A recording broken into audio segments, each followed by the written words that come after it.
All right, so here's going to be a quick version of the part B of 2.7, and we're still continuing the look of how do we write a problem in factored form given a model.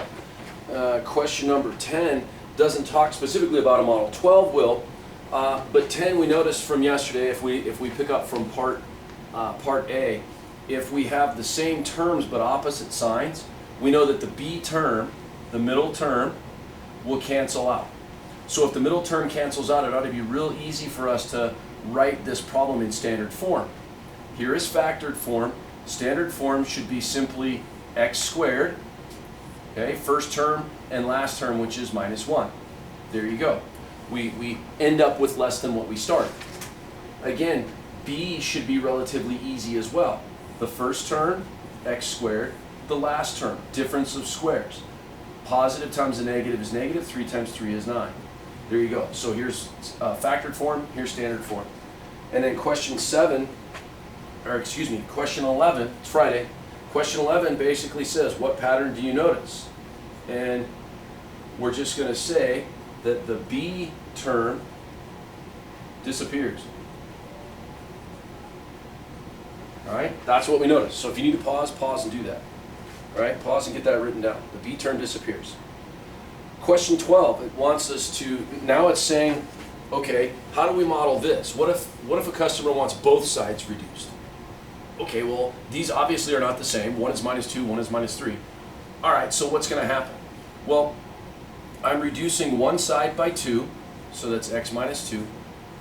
I'm reducing the other side by x minus 3, so 1, 2, and 3. Remember from part A, what do we do when we're minusing? We cancel out, right? Well, I'm not going to cancel the bottom part out the same way. I'm going to cancel it out the opposite way. And there's reason for that. There's reason for that. Because when I write my product, or I write the area as a product, I get x, which is already there, minus 2, x minus 3, which you don't have to do that already. It's already up here. But when I write it this way, this tells me, hey, what did I do to one side? But now, standard form, I started with an x squared. I'm minusing 2 on one side, I'm minusing 3 on the other. Think about it, I'm minusing and minusing. That's more minuses. Minus 2 minus 3 is minus 5x. And then what about these single unit squares right here? They're double crossed. If they're double crossed, what is a negative times a negative? That becomes a positive. 3 times 2 is 6. So this is the reason why I double cross. Right?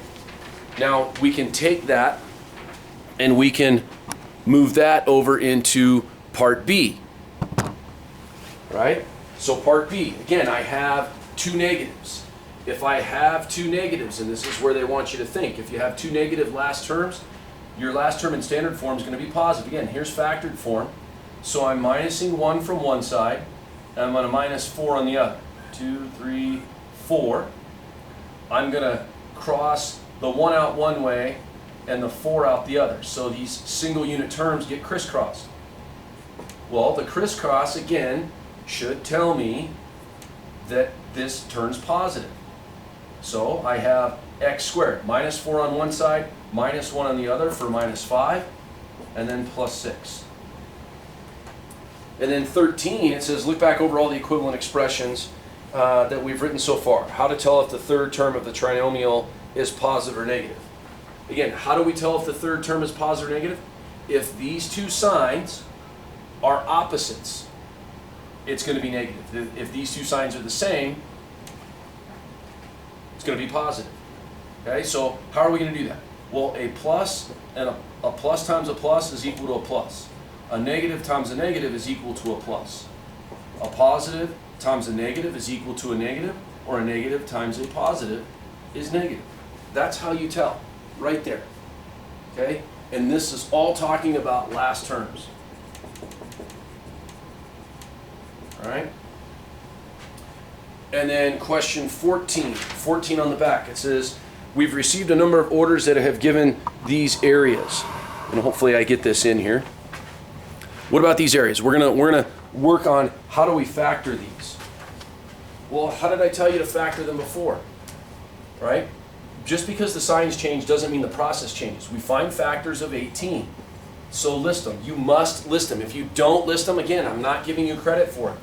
1 times 18, it takes a lot of the thinking out of it if you list them.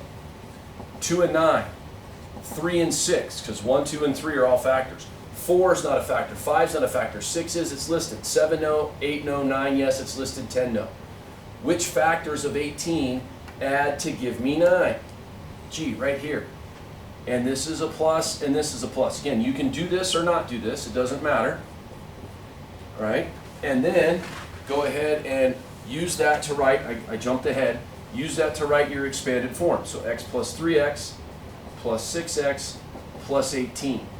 And x plus 3, x plus 6. There's your factors, right? Again, these middle terms tell me how much I expand each side by. If you're getting y's to this, your factors over here are going to show you the expansion. If you put the plus or minus, that's going to tell you what your signs are. Just like the next one. Factor 4, 1 and 4, 2 and 2.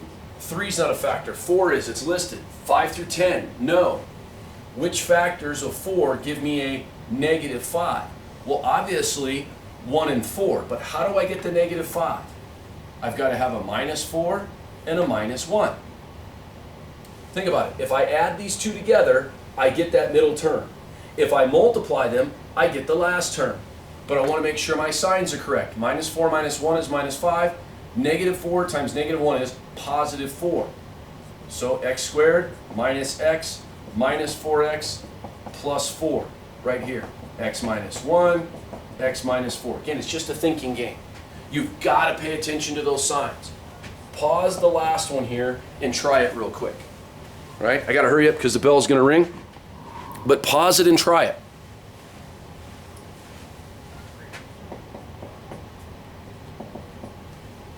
All right, so let's try this. Which factors of 15 give me a positive 2? Gee, 5 and 3. Which one has to be positive? Which one has to be negative? Positive 5, negative 3. Why? Because when I multiply them together, I get a negative 15, which is what I want. When I add them together, I get a positive 2. So I don't even really have to write the expanded form. I can say, if you show this right here, x minus 3, x plus 5. All right? And then 15 just kind of sums up what we already know, which is find factors of the last term that add to give me the middle term. That's basically what 15 is.